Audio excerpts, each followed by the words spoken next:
আসসালামু আলাইকুম। কেমন আছেন বন্ধুরা? আশা করি ভালোই আছেন। আজকে আপনাদেরকে দেখাবো কীভাবে একটি পাওয়ার ব্যাংক খুব সহজে তৈরি করতে হয়, সেই প্রসেসটা। এত সহজে ইউটিউবে আমার মনে হয় না কেউ আগে দেখিয়েছে এত সহজ এবং কম খরচে। আমি এই প্রথম আপনাদেরকে দেখাচ্ছি। পুরো ভিডিওটা দেখুন, কোনো এরকম স্কিপ না করে, তাহলে আপনারা বুঝতে পারবেন। প্রথমে আমি দুটি লিথিয়াম ব্যাটারি নিয়ে নিলাম। দুটি ব্যাটারির দাম নিতে পারে 120 থেকে 150 টাকার ভিতরে। আমি দুটি ব্যাটারি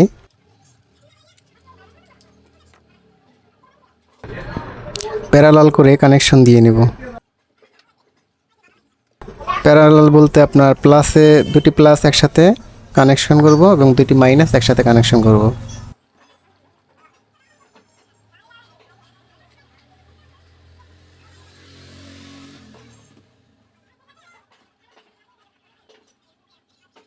আমি একটু তাতাল দিয়ে এবং রাং দিয়ে ঝালাই করতেছি। আপনার সামান্য ফ্লাক্স পেস্ট দিয়ে নিতে পারেন, তাতে ঝালাইটা সহজেই হবে।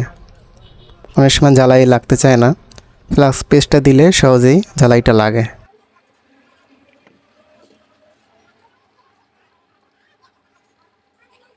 আপনারা আমার মতো একটু নাইফ দিয়ে ঘষে নিতে পারেন। ঘষে নিলে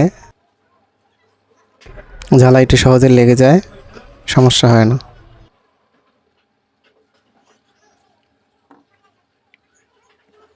ভিডিওটা একটু বড় হতে পারে, আপনারা কোনো টানাটানি না করে পুরো ভিডিওটা দেখুন, কারণ আমি এটা কাটাকাটি করিনি, যার কারণে ভিডিওটা একটু বড় হয়েছে।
প্লাস দুটোকে একসাথে কানেকশন করে দিলাম।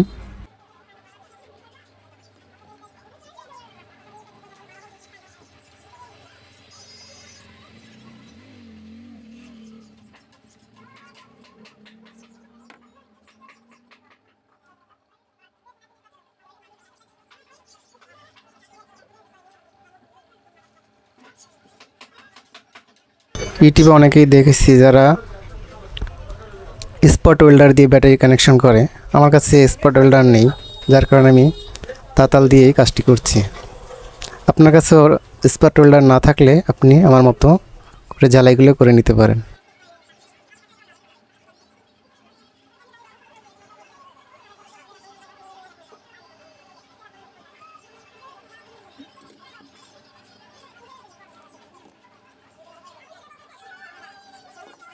এখন আমি মাইনাস দুটোকেও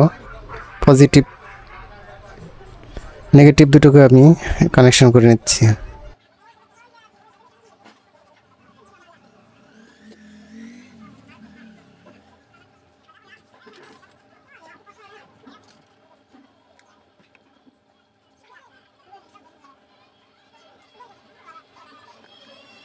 আমি একটু ব্যাটারির ভোল্টেজগুলো একটু চেক করে নিচ্ছি। আমার ব্যাটারিটা 4 ভোল্টের উপরে ছিল, দুটি ব্যাটারি 4.14 ছিল। আপনারা একটু চেক দিয়ে নেবেন। ব্যাটারি একটা যদি কম বেশি হয় তাহলে সমস্যা হয়। দুটি ব্যাটারি সমান চার্জ থাকলে ভালো হয়। এরপরে আমি কস টেপ দিয়ে সুন্দর করে পেঁচিয়ে নিচ্ছি, যাতে ব্যাটারিগুলো নড়াচড়া না করে, কানেকশনগুলো জয়েন্টগুলো না ছুটে যায়।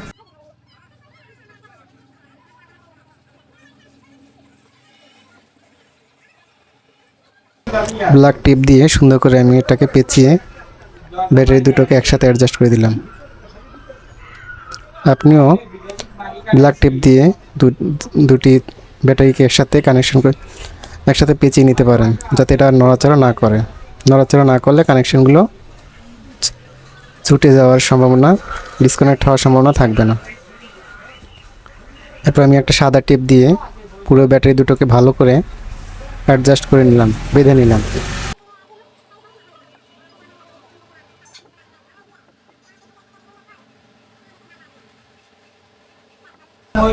এরপর আমি আমার যে পাওয়ার ব্যাংক সার্কিটটি রয়েছে, এই সার্কিটটাকে আমি কানেকশন দেব।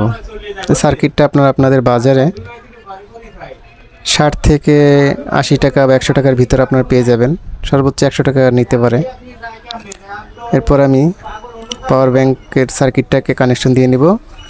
যেখানে প্লাস লেখা আছে এটা ব্যাটারি প্লাস, এবং যেখানে মাইনাস লেখা আছে ব্যাটারি মাইনাসে কানেকশন করে নিব।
ভিডিওটা যদি ভালো লেগে থাকে অবশ্যই সাবস্ক্রাইব করে দিবেন এবং বেল বাটনটা অন করে দিবেন, তাহলে পরবর্তীতে আমার যে কোনো ভিডিও সবার আগে আপনার কাছে চলে যাবে।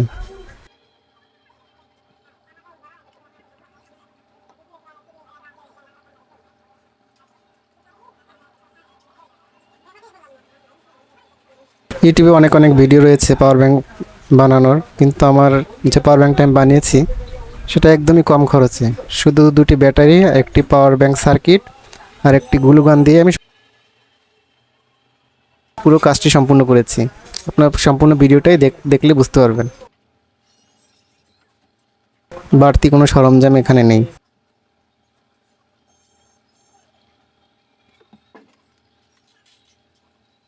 আমার কানেকশন কমপ্লিট। এখন আমি একটা ব্যাটারিতে এখন একটা ডিভাইস চার্জার লাগিয়ে দেখব যে আমার সম্পূর্ণ সংযোগগুলো ঠিক আছে কিনা।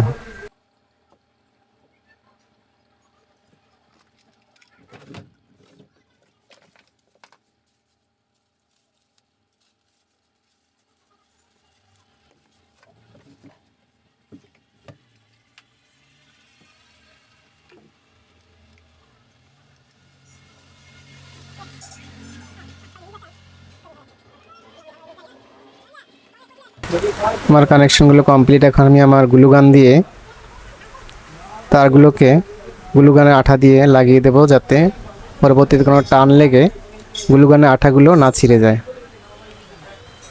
এবং সম্পূর্ণ গ্লু গান দিয়ে পাওয়ার ব্যাংকের সার্কিটটিকে শক্ত করে এটার সাথে আটকিয়ে দেব এবং একটা স্ট্রাকচার তৈরি করব।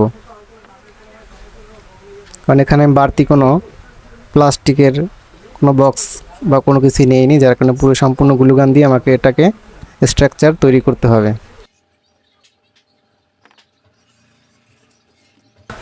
প্রথমে আমি দুই প্রান্ত আঠা দিয়ে আটকিয়ে দেব। দুঃখিত বন্ধুরা, আমার কানেকশনটা ছুটে গেছে, আমি আবার লাগিয়ে নিচ্ছি। নেগেটিভ যে কানেকশনটি ছিল সেটা উপর থেকে ছুটে গেছে, আমি আবার এটাকে পরবর্তীতে লাগিয়ে নিচ্ছি। আপনারা কানেকশনগুলো অবশ্যই ভালো করে দিবেন, যাতে পরবর্তীতে আর সমস্যা না হয়।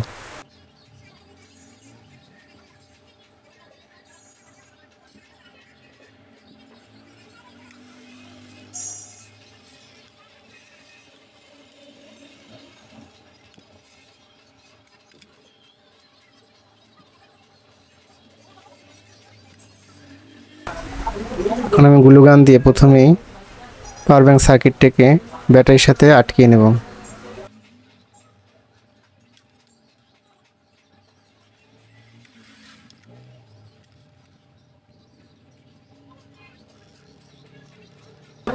আপনারা দেখতে পাচ্ছেন আমি আমার পাওয়ার ব্যাংক সার্কিটটিকে সুন্দর করে গ্লু গানে আঠা দিয়ে আটকিয়ে নিয়েছি।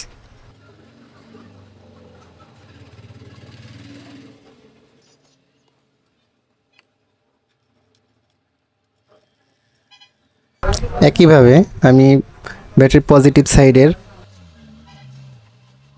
সাইডটাকেও আমি গ্লু গানে আঠা দিয়ে আটকিয়ে নেব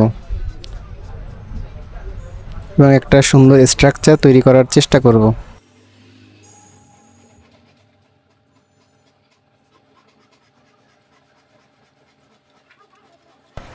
ভিডিওটা একটু লম্বা হতে পারে, আপনারা পুরো ভিডিওটা দেখবেন।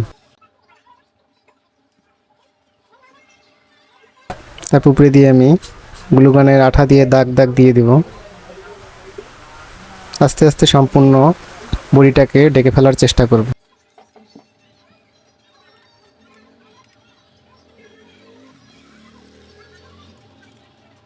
আপনারা দেখতে পাচ্ছেন আমি উপর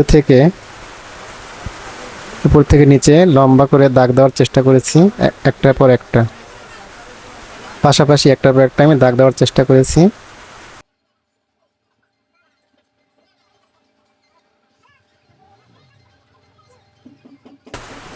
এবং পুরো বডিটা এভাবে আটকে দেওয়ার চেষ্টা করেছি এবং আমি হাত দিয়ে এটা আঠাটা নরম থাকা অবস্থায় সাবধানে আঠাটা নরম থাকা অবস্থায় আমি এটাকে একটা চারকোনা শেপ দেওয়ার তৈরির জন্য চেষ্টা করেছি। আপনারা এটা করার সময় অবশ্যই সাবধান, কারণ এটা অনেক গরম থাকে, হাতে ঠুসকা পড়ে যাওয়ার সম্ভাবনা থাকে। এই জন্য আপনার একটু বেশি গরম অবস্থায় ধরবেন না, একটু সামান্য ঠান্ডা হলে তখন আপনারা হাত দিয়ে এটাকে চাপ দিয়ে এটা স্ট্রাকচার বা চারকোনা করার চেষ্টা করতে পারেন। ধন্যবাদ।